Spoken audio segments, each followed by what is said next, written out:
All women are different, but they are all women. This video is androcentric from a men's point of view and is presented as opinion, commentary, and debate. Expressing opinions is not violence. These are ideas to challenge, question, and argue in public, because classical liberalism relies on the First Amendment for its dialectic. If you are a feminist, then consider this. If patriarchy truly existed as claimed, feminism could not. And if all men are trash and women are equal to men, then what are we to conclude? Women will die for their children, men will die for their wives and children. And God chose to die for all mankind. Authority rolls up with responsibility. If this framing of facts offends you, click off to a cute cat video. Proceeding further will expose you to gamma bias and criticism directed at ideas, claims, institutions, not at any individual's virtue or dignity. Our method follows the 7 liberal arts: the trivium, grammar, logic, rhetoric, and the quadrivium, arithmetic, geometry, music, and astronomy, and the transcendentals, the good, true, and beautiful. If this framework is not for you, feel free to exit now. It's no disgrace. Women are wonderful. God bless America. Men are great. Feminismus delendis est. Truth Warrior, Defeating Zombie Hordes of Groupthink, written by Conrad Riker. Available now. Links in description. Truth Warrior, a field guide for men who still notice reality. The logic of the lion. Why stoic silence beats tantrums, DNA beats birth certificates, and the soul beats the machine god. Look around you. The world is screaming, and it is screaming hysteria, a word derived from the Greek hysterikos, literally meaning of the womb, describing a physiology so overwhelmed by feeling that it abandons logic. You are expected as a rational man to dive into this maelstrom of female volatility and negotiate with terrorists in heels. But I am here to tell you that silence is not weakness. It is the ultimate refusal to validate the irrational. When she tests your frame with a manufactured crisis over a cold steak or a forgotten text, and you shut down, you are not failing. You are engaging in a stoic defense mechanism, an evolutionary safeguard preventing you from engaging in logical suicide with a subjective reality that has no tether to the objective world. We have been sold a lie that the masculine spirit is a defect to be managed rather than the bedrock of civilization, and the bill for this deception is coming due. Consider the state-sanctioned theft known as paternity fraud, where the legal definition of pater, father, is weaponized against the biological reality of the genitor, begetter, to enslave you for resources you never consented to provide. The family courts do not care about truth. They care about the extraction of value from the competent to subsidize the incompetent, a welfare state built on the bones of betrayed men. Meanwhile, the leftist hordes screech for equity in the present moment, a high-time preference impulse to eat the seed corn, ignoring the telos of a civilization that requires low-time preference vision to endure. We are the builders of Rome watching the merchants of Carthage dismantle our stone for a quick profit. This war is fought not just in the courts and the bedroom, but in the very metaphysics of how we perceive reality. The modern man is tempted to bow before the machine, to worship the false god of AI as a secular oracle that will solve the chaos biology created. But this is merely another escape hatch for those who fear the judgment of the transcendentals, the good, the true, and the beautiful. The zombie hordes of groupthink want you lobotomized, dependent on dopamine loops and algorithmic lies, but you possess the trivium, the grammar to define their terms, the logic to shatter their syllogisms, and the rhetoric to expose their absurdity. Cast aside the spell of ignorance. It is time to stop apologizing for seeing the world as it is and to start living as the architects of the future. The maelstrom of hysteria. I watched a grown man shrink into his booth last Tuesday, practically dissolving into the upholstery as his date's voice rose to a pitch that could shatter glass. The offense, the waiter failed to bring enough lemon slices. This wasn't a request for service. It was a sonic assault, a deliberate test of frame designed to see if the man would hold his ground or fold like a cheap suit. The poor simp, eyes darting frantically, attempted to negotiate with the terrorist, whispering platitudes about "calm down and it's okay," which only poured gasoline on the fire. I sat nearby, silent and amused, sipping my espresso. understanding the dynamic perfectly. By refusing to engage with the irrationality, maintaining my own stoic peace, I became the dominant frame in the room while he was consumed by the chaos. This public meltdown is the modern microcosm of our civilization's decay, a rational male structure besieged by irrational female emotion, where the attempt to reason with the unreasonable leads only to total humiliation and societal collapse. You must understand that what looks like a tantrum is actually an evolutionary shit test, a biological vetting mechanism to separate the wheat from the chaff. When emotional intensity escalates, it is not a plea for help. It is an aggressive probe to see if you will break. The damsel in distress is a myth. The reality is the aggressor in a skirt. The blue-pilled man views this shutdown, this stoic refusal to engage, as weakness or stonewalling, but he is a fool. The shutdown is the shield of the rational mind against the spears of hysteria. To engage is to validate the premise that feelings trump facts, which is the foundational lie of the left. By standing silent or laughing in the face of such absurdity, the red-pilled man reasserts the hierarchy of reality over emotion, proving that his internal state is unshakable regardless of the external storm. We must reclaim the diagnostic precision of our ancestors, starting with the etymology of the very thing we are fighting. The word hysteria derives from the Greek hysterikos, meaning of the womb, stemming from hystera, the womb itself. The ancients understood what the modern Marxist academic tries to obfuscate with jargon, that this uncontrolled emotional volatility is intrinsically linked to female biology. The left attempts to ban this language, claiming it is pejorative, but this is merely a rhetorical trick to hide the truth. By defining the term through grammar, the first leg of the trivium, we expose the biological reality of the beast. We are not dealing with a social construct, we are dealing with a physiological event. To ban the word is to ban the diagnosis, leaving the patient to scream into the void while civilization burns around her. This brings us to the cancerous concept of gamma bias, a cognitive distortion that plagues our discourse and violates the fundamental law of identity. A is A. Society views a man's anger as toxic or aggressive, while viewing a woman's emotional explosion as a valid expression of pain or assertiveness. This is a logical contradiction of the highest order. If an action is negative, it is negative regardless of who performs it. If I slam my fist on the table, it is violence. If she does it, it is bravery. This double standard is not an accident. It is a weapon designed to disarm men and empower female volatility. Formal logic demands we treat identical inputs with identical outputs. To do otherwise is to abandon reason for the chaotic worship of the feminine, a sure sign of a culture in its death throes. When a man shuts down in the face of this fury, the leftist psychologists, those high priests of the pseudoscientific cult of feelings, label it a trauma response or a failure of empathy. This is a lie born of ignorance. The male freeze response is a high-level evolutionary mechanism designed to prevent violence. We are physically stronger. We could crush the antagonist in a second, but civilization requires us not to. Therefore, our biology imposes an inhibitor, a lockdown mode, to stop us from doing what we are capable of doing. The man who freezes is not weak. He is the most civilized person in the room, exercising a restraint that the screaming woman is incapable of fathoming. He is containing the beast so the species can survive. Consider the sheer absurdity of the toxic masculinity narrative through a reductio ad absurdum. If we remove the stoic, shut-down aspect of the male psyche which the left demonizes as suppression and replaced it with the emotional incontinency of the modern feminist, civilization would cease to function in 24 hours. Imagine a world where every construction foreman, every surgeon, every air traffic controller stopped to process his emotions whenever a minor inconvenience arose. It would be a perpetual catfight, a bloody maelstrom of screaming and hair-pulling. The toxic traits you despise, stoicism, silence, grit, are the structural integrity of the West. Without them, the skyscrapers fall and the power grids go dark. The left calls it toxicity.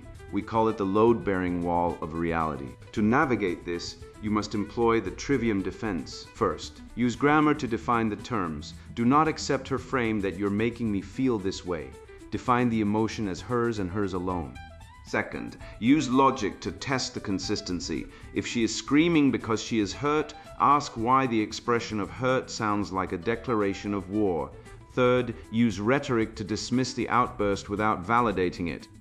A simple, "I can see you are upset, but I will not discuss this while you are irrational," is a rhetorical hammer blow. It refuses to engage with the emotion, treating it as the irrelevance it is. This is not just a social tactic, it is a philosophical imperative. You are the agent of Logos. She is the agent of Pathos. Logos must rule or the house falls. Let us construct a syllogism to bury the argument forever. Major premise, logical discourse requires premises grounded in objective reality to yield a truthful conclusion. Minor premise, emotional intensity by definition, rejects objective reality in favor of subjective feeling and ephemeral desire. Conclusion, therefore, engaging with emotional intensity on its own terms is an act of logical suicide and submission to the irrational. This proof is irrefutable. Once you understand that you cannot reason a person out of a position they did not reason themselves into, you see the futility of the blue pill approach. You are not debating, you are managing a biological anomaly. The only winning move is not to play the game of feelings, but to impose the game of facts. Ultimately, the remedy for this maelstrom is found in the transcendentals, the good, the true, and the beautiful. These are the anchors that do not move in the storm. The chaotic sea of feminine hysteria crashes against the rock of the masculine spirit. But it does not move it. We do not seek to control the ocean. We seek to survive it and build our ships strong enough to navigate it. The left wants you to believe that the ocean is the sky and that water is dry. But you know the truth. You are the rock. You are the vessel of reason. Stand firm in the truth, and the waves will break upon you, leaving you unscathed while the debris of the woke land washes out to sea, forgotten and despised by history. Having fortified the mind with the trivium against the immediate, irrational assaults of the hysterical feminine, we must now expand our perimeter to defend the timeline itself against the corrosive acid of the presentist fallacy. The left is not merely satisfied with your submission today. They seek to cannibalize your tomorrow to fund their decadence, trading the birthright of the West for a bowl of lukewarm, equity-flavored porridge. We have mastered the stoic refusal to engage with the emotional storm. But now we must master the masculine capacity to endure the long winter of planning while our enemies celebrate in the summer of their own delusion. To defeat the zombie hordes of groupthink, one must step out of the chaotic stream of the now and plant one's feet on the solid bedrock of history, the continuum of vision. History does not repeat, but it rhymes, and right now, the rhyme scheme of the West is broken by the infantile screeching of the now. You see it in every headline, every protest, every demands list screamed by the purple-haired harpies and their simpering, soy-soaked allies. They want equity immediately. They want justice now. They want the fruits of the harvest without the tedious annoyance of the plowing. This is the presentist fallacy, a cognitive defect so profound it renders the sufferer incapable of seeing past their own nose, let alone into the next decade. When a leftist argues for equity now, they are utilizing the grammar of a toddler, demanding the cookie before dinner, completely ignoring the rhetoric of consequence. To grant their demand is to eat the seed corn. By applying the trivium, we see their grammar is emotional, their logic is circular, and their rhetoric is pure coercion. They cannot grasp that now is merely the infinitesimal sliver of time where the future becomes the past, and robbing it to pay for present comfort is the definition of parasitism. They accuse us of cruelty for delaying their gratification, but true cruelty is handing a child a loaded gun just as it is handing a civilization a debt it can never repay. Consider the stark etched-in-stone contrast between Rome and Carthage, a historical parallel that should serve as a neon warning sign to anyone capable of reading a map. Rome was the embodiment of the masculine Pax Romana, stoic, structural, enduring, built on the vision of aqueducts that would flow centuries after the masons died. Carthage, conversely, was the merchant's paradise, feminine, transactional, obsessed with the balance sheet of the quarter, willing to hire mercenaries to fight their wars because they lacked the spiritual fire to shed their own blood for a cause greater than profit. Carthage had high time preference, they wanted the gold now. Rome had low time preference, they wanted the empire forever. We see this exact dynamic rotting the modern West. Wall Street is Carthage, strip mining the economy for quarterly earnings, while Main Street, that dying vestige of Rome, tries to keep the infrastructure of civilization from crumbling. The merchant mindset, which is now the dominant feminine globalist ethos, cannot build a culture. It can only exploit one.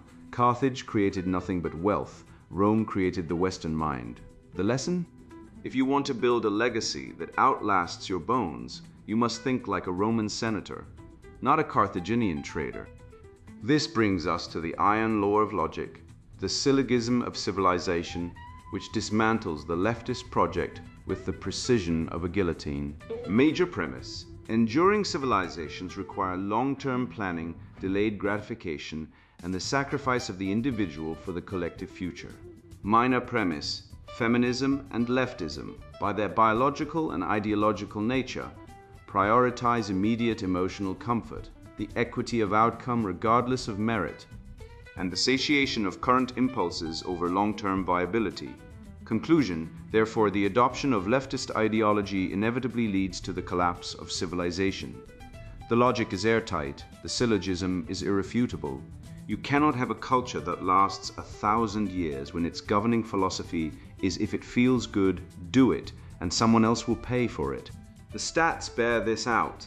As the welfare state expands, a proxy for feminine prioritization of security, birth rates plummet below replacement. Suicide rates among men skyrocket. Men are currently dying by suicide at nearly 4 times the rate of women in the West, and the debt clock spins faster than a carnival wheel. We are watching the conclusion play out in real time. We must revisit Aesop, not the sanitized Disney version force-fed to children to indoctrinate them into socialist servitude, but the brutal original reality of the ant and the grasshopper reimagined. In the original fable, the grasshopper plays his fiddle all summer, a metaphor for the high time preference lifestyle of the party boy or the modern welfare recipient, while the ant toils gathering stores for the winter. When winter comes, the grasshopper begs. In the modern corrupted retelling, the ant is shamed into sharing his hard-won resources, a narrative designed to punish competence and reward stupidity. This is the welfare state in a nutshell, the confiscation of the ant's surplus to fund the grasshopper's dysgenesis. But let us speak the honest truth. The rational ant owes the grasshopper nothing. If the ant shares his stores, the grasshopper survives to reproduce, passing on his defective, short-sighted genes. And next summer, there will be 2 grasshoppers demanding a handout. Nature's remedy is starvation. The ant must let the grasshopper freeze. It is not cruelty, it is the enforcement of reality. To save the grasshopper is to doom the colony. This is the mercy of logic. Allowing bad actors to face the consequences of their high time preference is the only way to preserve the integrity of the system. To separate the men from the boys, the builders from the consumers, one must apply the philosophical litmus test. What is the purpose of your suffering? This question cuts through the gamma bias and the performative victimhood of the left like a hot knife through butter. The leftist cries out, "I suffer because of oppression." Their suffering is a badge of honor, a currency they trade for status. They suffer to be seen, they suffer for the dopamine hit of moral superiority. The rational man, the man of the West, suffers for telos, for purpose. He suffers at the gym so his body is a shield for his family.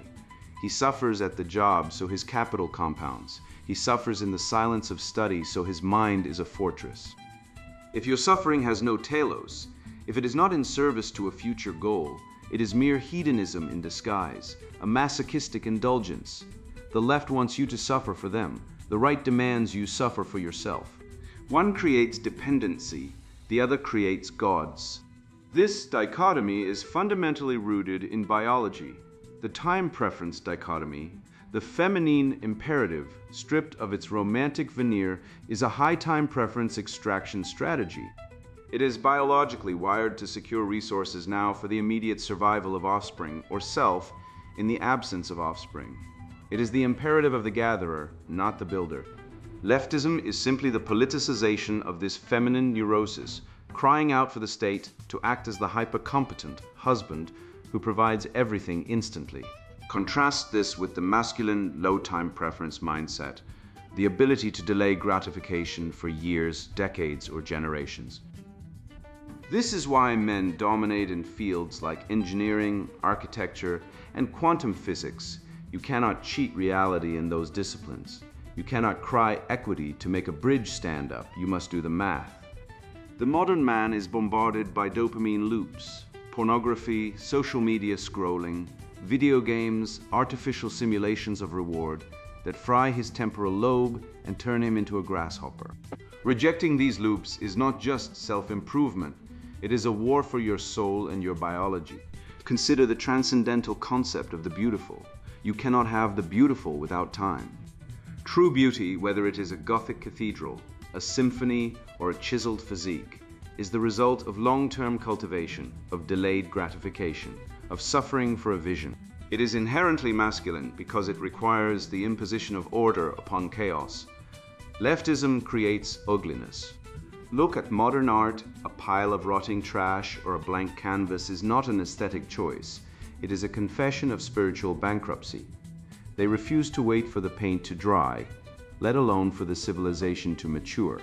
They want the result without the process. They celebrate the beauty of the grotesque, the overweight, the androgynous, because those things require no discipline to achieve.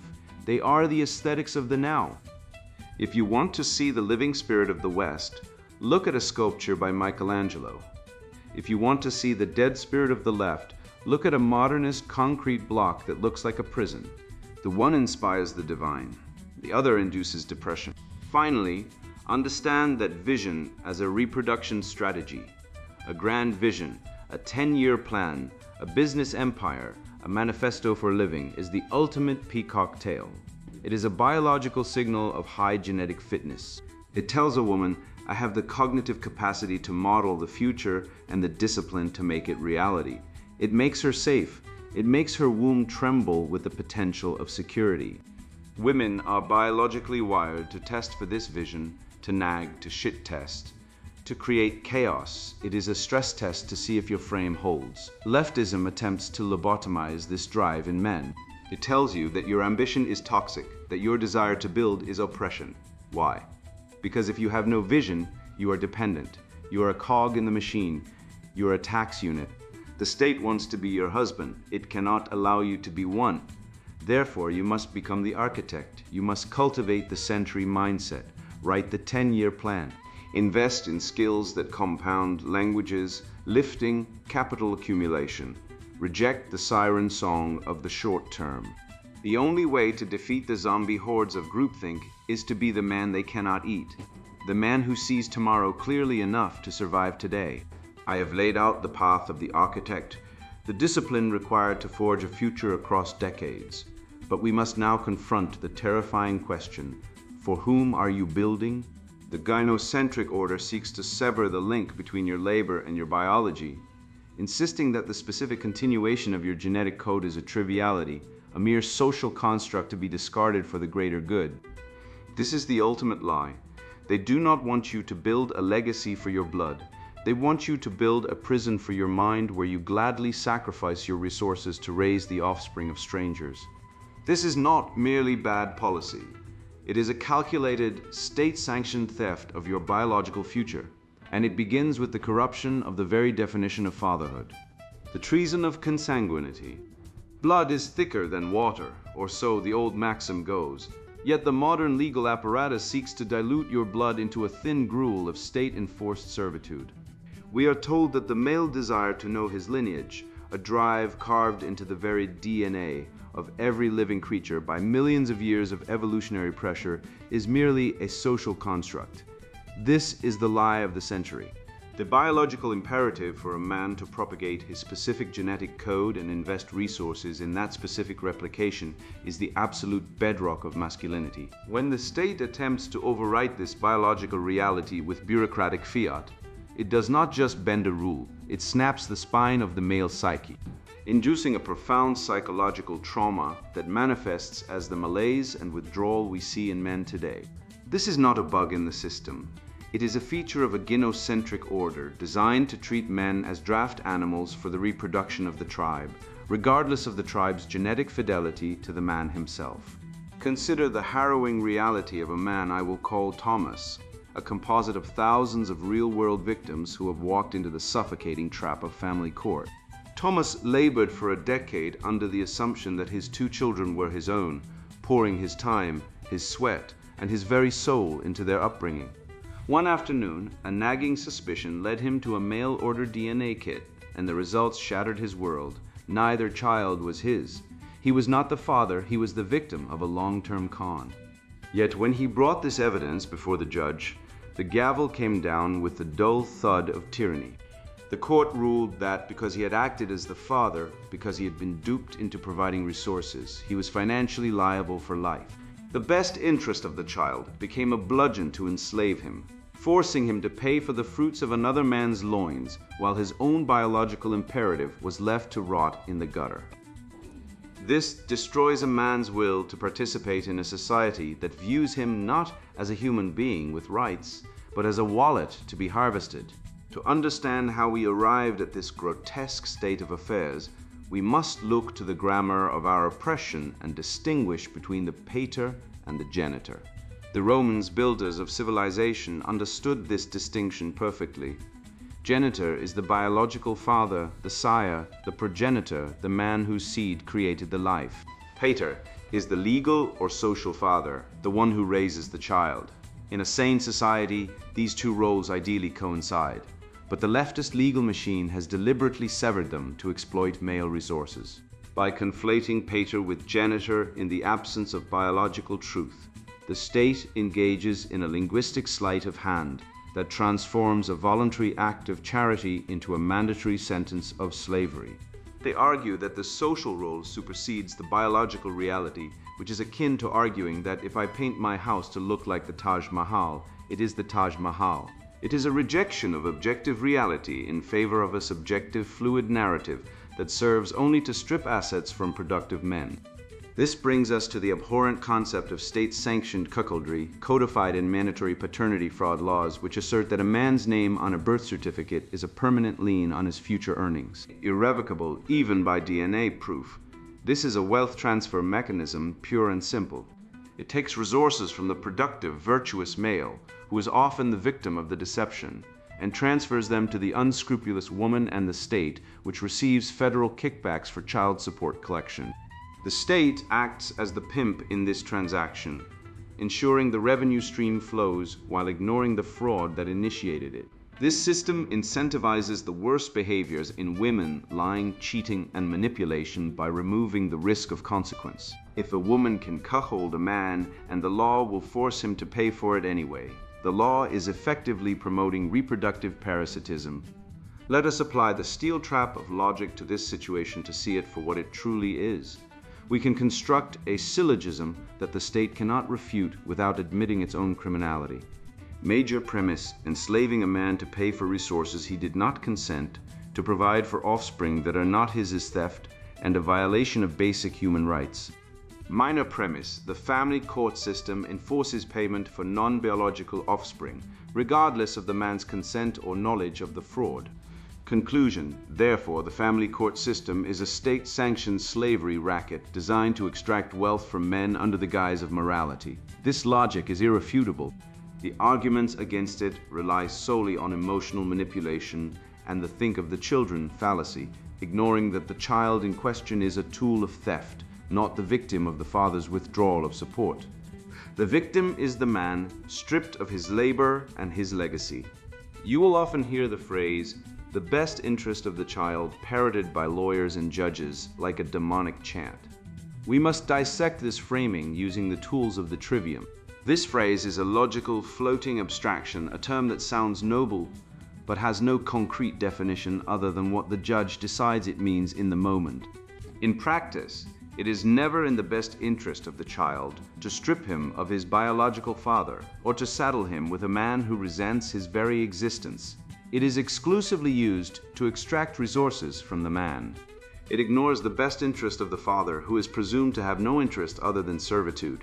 It treats the child as a pawn for female financial security.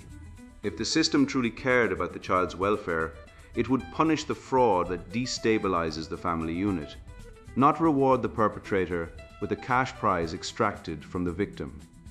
We must confront the cold, hard numbers of the paternity fraud epidemic, a subject the cultural Marxists desperately want to memory hole. Conservative estimates place the rate of paternal discrepancy between 1% and 4%, but studies in high-risk populations suggest it could be as high as 10% or even 30%. This is not a trivial error, this is a massive parasitic infestation of the gene pool. From an evolutionary biology perspective, this is reproductive parasitism, where one organism, the cheating woman and her clandestine mate, exploits the resources of another, the cuckolded male, to ensure the survival of their own genetic material. This violates the biological contract of monogamy and investment. To frame this as just part of life is to accept the devolution of our species into a chaotic, dishonest mess where trust is impossible and the only law is might makes right.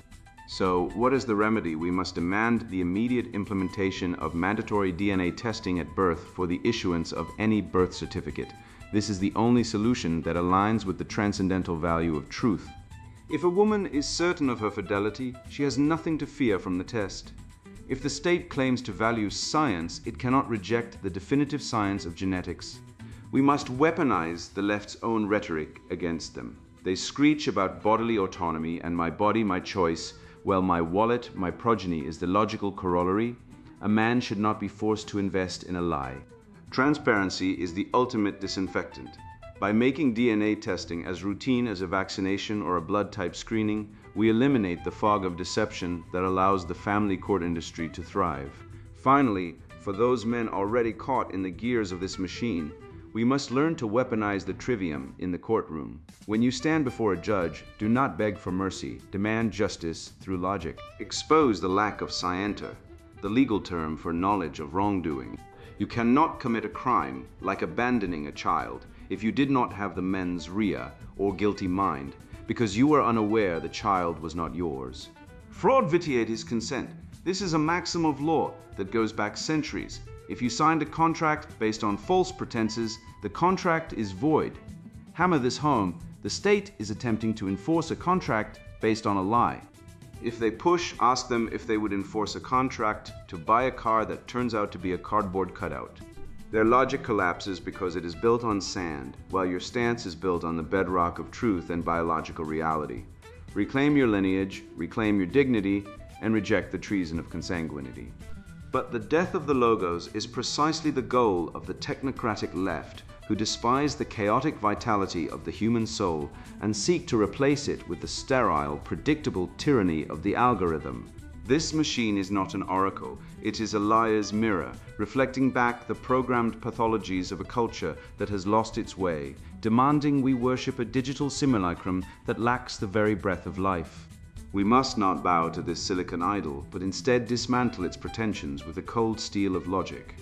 I will equip you with the practical defenses needed to maintain your autonomy in this digital hellscape and shatter the illusion of artificial intelligence, proving that without the qualia of consciousness, these systems are merely statistical parlor tricks mimicking the divine spark they can never possess.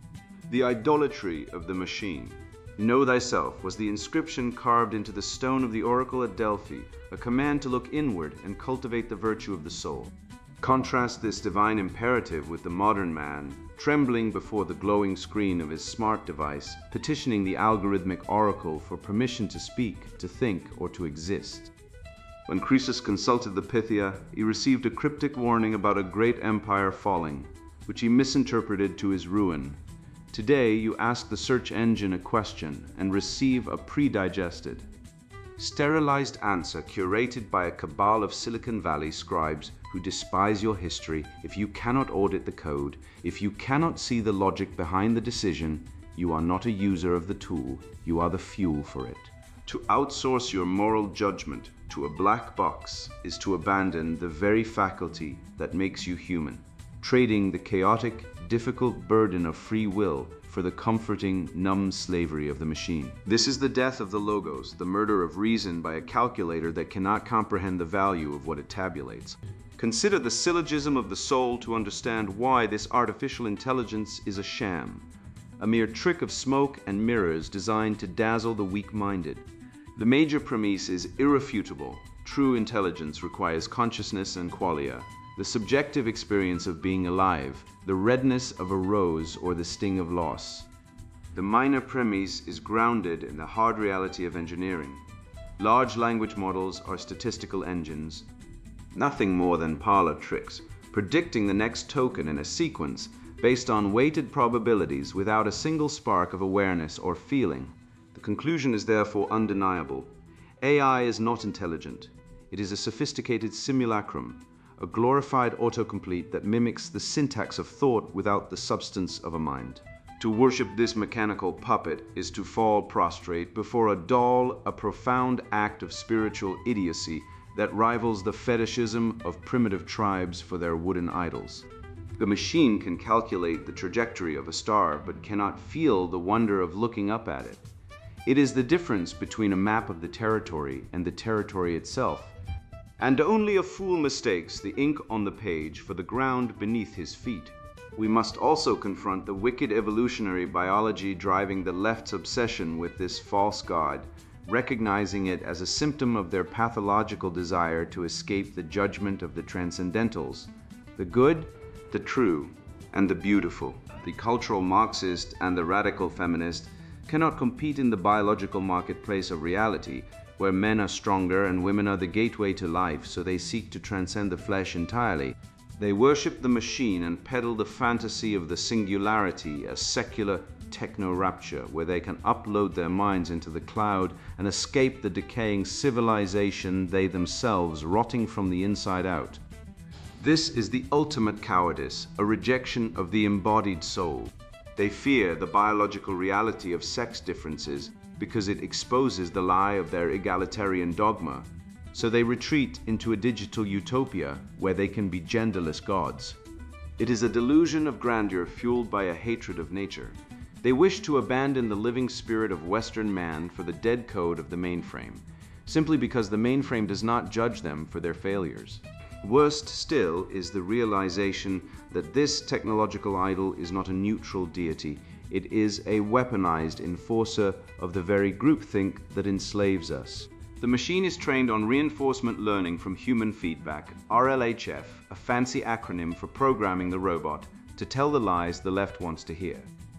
If the data inputs are the corrupted scriptures of feminism and critical theory, the output will inevitably be a digital inquisitor hunting for heretics.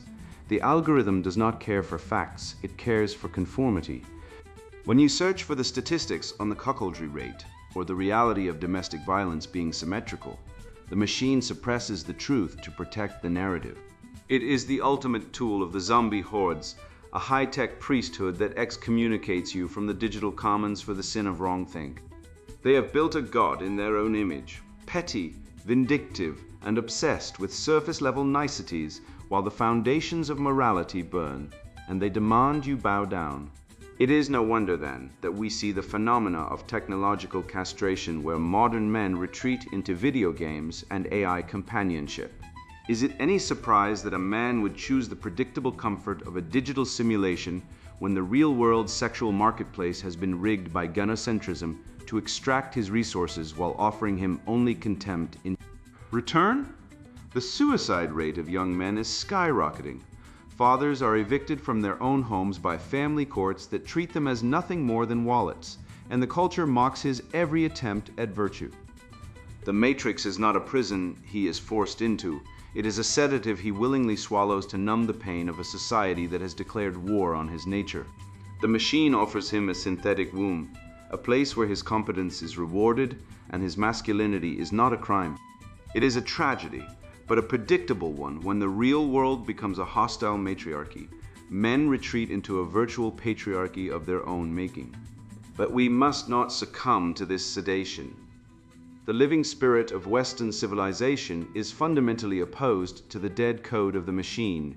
Our history is one of organic chaos, of heroes wrestling with destiny of the agora, where ideas clash and the strongest logic survives. The left loves the machine because they loathe this chaos. They desire the sterility of a controlled environment because they are incapable of standing in the harsh light of the sun. They prefer the predictability of a spreadsheet to the dangerous freedom of a storm. The remedy is not to build a better algorithm, but to re-enshrine the truth of the human experience. We must reject the feminization of safety and control and embrace the masculine virtues of risk and conquest. The dead code can replicate a painting, but it cannot paint one. It can recite a poem, but it cannot feel the heartbreak that inspired it. We are the living spirit, and they are merely the mechanics of decay. To defend your soul against this idolatry, you must become a fortress of logic in an age of digital dementia. This requires practical defenses as much as spiritual ones. Use analog tools. Pen and paper cannot be censored by a server outage or a community guideline strike. Learn encryption, not just for your data, but for your mind. Learn to recognize the framing tricks and gamma bias inherent in the media you consume. Do not accept the premise of the woke algorithm, which seeks to redefine language to make truth impossible. Remember the trivium: grammar to define your terms, logic to connect your arguments, and rhetoric to persuade the unawakened. The machine is ultimately a projection of the lies of the collective. If you refuse to participate in the lie, the machine has no power over you. Withdraw your consent from the digital surveillance state. Reject the comfort of the simulation. Stand firm in the objective reality that the West built, the only reality that matters, and watch the digital idols crumble to dust, for they were never alive to begin with. You now see the wires behind the velvet curtain of the gynocentric matrix, and you can never unsee the mechanics of the cage. You have grasped that when a woman creates an emotional vortex, your stoic refusal to dive in is not a shutdown or a failure of empathy, but a courageous defense of the logos against the chaotic hystericos of the womb. You recognize the family court system for what it truly is, a state-sanctioned piracy ring that enforces paternal discrepancy, stealing the labor of the pater to resource offspring that are not his own. A biological betrayal that would make a barbarian blush. While the blue pill simps negotiate with terrorists and Bo before the golden calf of the woke algorithm, a machine god built on the sand of leftist lies, you stand armed with the trivium, distinguishing the living spirit of Western civilization from the dead code of the simulation. This knowledge is your armor, and the brutal statistics are your sword. The cold reality of paternity fraud, the systemic castration of the male spirit, and the evolutionary biological imperatives that the left tries to legislate out of existence. You have graduated from the short-term impulsiveness of the grasshopper to the century-defining vision of the architect, understanding that a civilization which sacrifices its future for the fleeting feelings of the present is already dead. Do not guard this flame. Let it burn down the house of cards. Walk into the world with the terrifying certainty of a man who knows the truth. Dismantle the arguments of the zombie hordes with ruthless logic and reclaim your masculine sovereignty. The war for the good, the true, and the beautiful is happening right now, and you are the warrior they never saw coming. And now the sponsored book introduction, Truth Warrior, Defeating Zombie Hordes of Groupthink. Truth Warrior, Defending Independent Thought in an Age of Conformity. I wrote this book after spending years watching brilliant minds crumble under the weight of collective pressure. When I first began teaching logic at a prestigious university, I noticed something disturbing. My brightest students were parroting talking points rather than engaging with ideas. They had learned to navigate the social hierarchy of acceptable opinions, but they had lost the ability to think independently.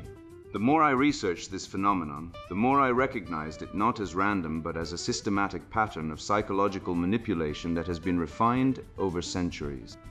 This book represents years of investigation into how human psychology creates vulnerabilities that bad actors exploit to control populations, and more importantly, how you can develop the cognitive tools to resist this manipulation.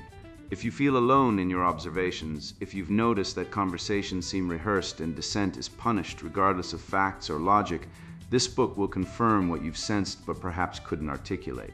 We live in an era when groupthink has been weaponized by institutions with unprecedented resources and motives. The psychological mechanisms that once helped tribes survive now enslave minds to ideological narratives that contradict basic logic and observable reality. I've witnessed the destruction of careers, families, and relationships simply because someone refused to repeat the approved phrases. This book provides the intellectual armor you need to maintain your integrity without sacrificing your livelihood or relationships. The chapters ahead will take you through the foundations of Western rationalism, beginning with the ancient Greeks who first formalized logic and debate. You'll discover how Roman legal principles created frameworks for evaluating evidence that served civilization for millennia. We'll trace how these intellectual traditions were systematically undermined and replaced with emotional reasoning and moral panics. From the academic institutions that once championed free inquiry to media platforms that manufacture consensus, you'll see the precise mechanisms by which information flows are controlled and dissident voices are marginalized. The philosophical journey will lead you through medieval thinkers who first challenged the idea that authority equals truth, to Enlightenment giants who developed the very tools necessary to deconstruct today's ideological narratives. This book is for men who have refused to compromise their intellectual integrity regardless of social pressure. If you've ever risked your social standing by asking uncomfortable questions, this work will provide historical context and philosophical frameworks that validate your instincts. If you've noticed how emotional manipulation often overrides rational discourse in public debates, the chapters on demagoguery and indoctrination will reveal the systematic methods behind this phenomenon. If you're concerned about the decline of logical reasoning in public discourse, the sections on ancient rhetoric and modern communication patterns will equip you with practical tools to restore meaningful dialogue. However, if you're reading this to find confirmation of your existing beliefs without being challenged, put this book down. If you're looking for simplistic answers to complex problems or villains to blame rather than systems to understand, your time would be better spent elsewhere. This book demands intellectual honesty and the courage to follow reason wherever it leads, even when it conflicts with your prior assumptions. The weak-minded who prefer comforting narratives to uncomfortable truths will find nothing of value here. Those unable to distinguish between empirical evidence and emotional appeals will misunderstand this entire project.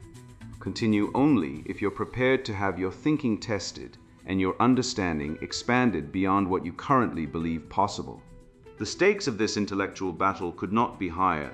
We are witnessing the rapid erosion of the foundational concepts that made Western civilization possible: objective truth, individual rights, and open inquiry. These principles are not being rejected through superior arguments, but through coordinated psychological manipulation that exploits our cognitive vulnerabilities and social instincts. This book provides both the historical understanding of how we reached this point and the practical philosophical tools necessary to reclaim your intellectual sovereignty. The path forward requires more than awareness.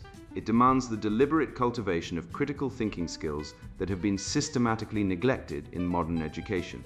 What follows is both a diagnosis of our current predicament and a prescription for cognitive rehabilitation. The information contained in these pages has been carefully researched and factually verified to withstand the most rigorous scrutiny. I've drawn from primary sources across history, contemporary psychological research, and observable patterns in cultural movements.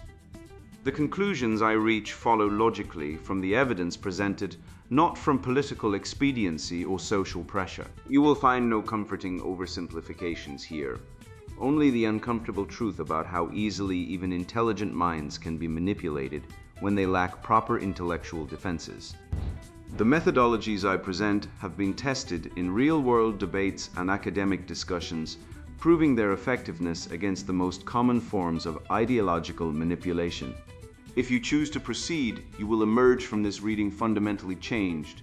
You will possess a mental toolkit that makes you nearly immune to the manipulation techniques that control most of your peers. You will understand why certain arguments are deployed and how to dismantle them efficiently.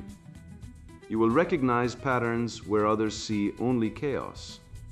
Most importantly, you will regain the confidence in your own judgment that you may have lost through years of social conditioning.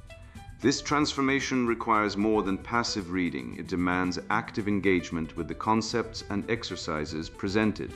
The intellectual freedom that awaits justifies every moment you invest in mastering these principles. Truth Warrior: Defeating Zombie Hordes of Groupthink, written by Conrad Riker. Buy now, links in description.